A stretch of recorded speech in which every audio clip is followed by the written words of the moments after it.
Okay, so the last area that we need to discuss about the topic cells is the subtopic cell division. So in this area, actually the students, well, majority of the students doesn't have any background knowledge about this subtopic. So we need to guide them all the way through this topic. So in this area, okay, so first things that is needed to be discussed in cell division is that we have to actually explain. We have to explain the significance of cell division. So we have to go back to the previous area or previous topic, which is in the cell theory, that it says there that all cells come from pre-existing cells. The reason why there is growth, the reason why there is repair, and the reason why there is asexual reproduction, it's because cells keep on producing, or the cells keep on reproducing. So we have to state that their significance and their importance as well. Okay.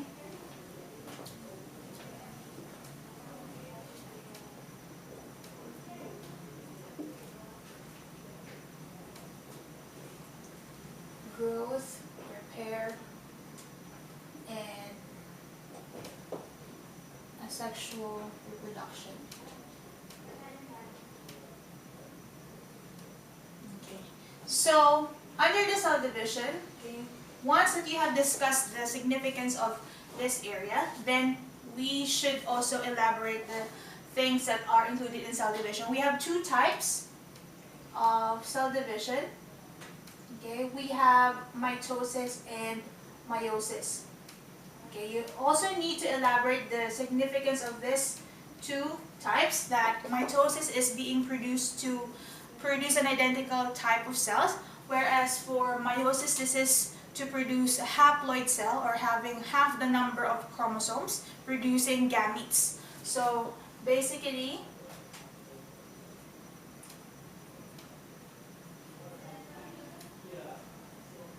reiterating to the students that identical cells should be produced in mitosis, whereas for meiosis, gametes are being produced.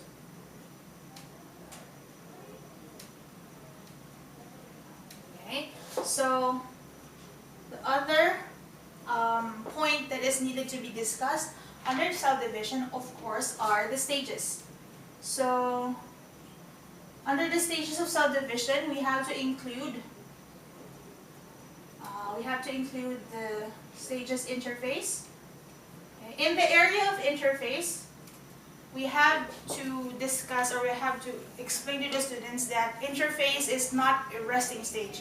It only seems that the cell is resting, but this area, the cell is most active, because under this phase, or under this stage, the cell is actually undergoing a very active biochemical reaction. So the cell can undergo protein synthesis, or it can undergo fertilization, depending on what the cell is needing.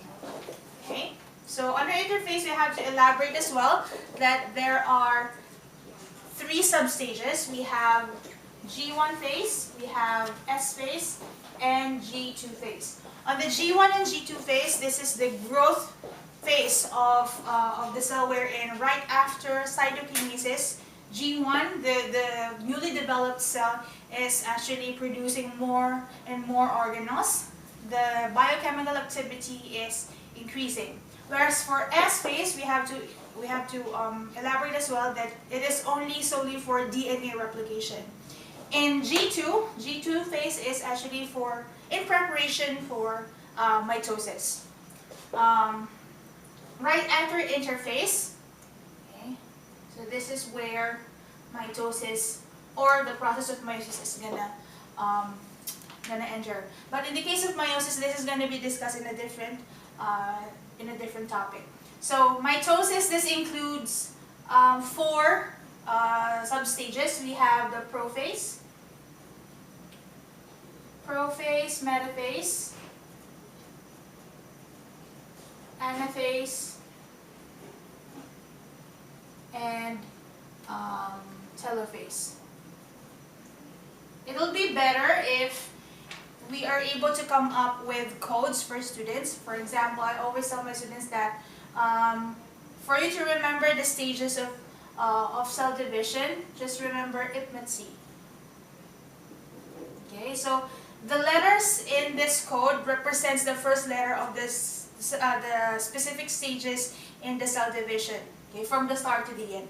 Okay, so right after mitosis, okay, of course, we have to indicate that the cytoplasm has to divide as well through the process of cytokinesis. Okay, so in these areas, since that we have already outlined the stages of cell division, okay, the most common struggle in this area is remembering the events. Okay, so most students would complain about, I'm having a difficulty in remembering the stages and I'm confused. So we only need to highlight on the main events that is occurring in each and every stage. So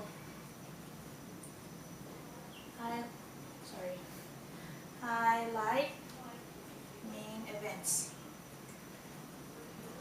Okay, so what are the main events that is needed to be remembered? So first, okay, the first area that is needed to be remembered, of course, the students have to pay attention on what is occurring on the genetic material or on the chromatin.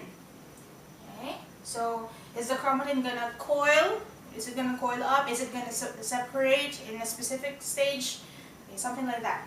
So another thing, since the cell is going to undergo cell division, the nuclear membrane is not going to be used for a while. So there is a specific phase in the process of prophase, the nuclear membrane or the nuclear envelope that separates the genetic material from the cytoplasm and other organelles is going to disappear for a while.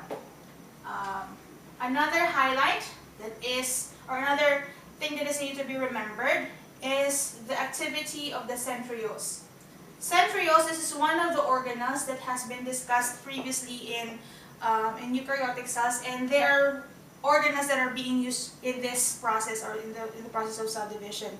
They are what we call the spindle fiber arranging organelles. So without the spindle fibers, then there's nothing that is going to help the chromatin to be moving inside the cell. Okay, so there.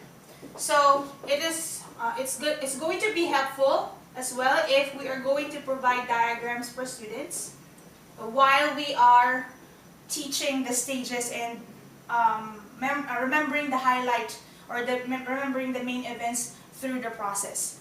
Okay, last but not the least, okay, of course there are also concerns regarding the production of tumors or cancers.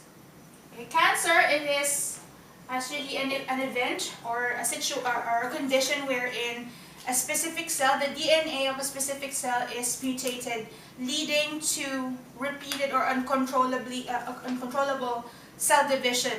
Okay, so resulting to the production of mass of cells.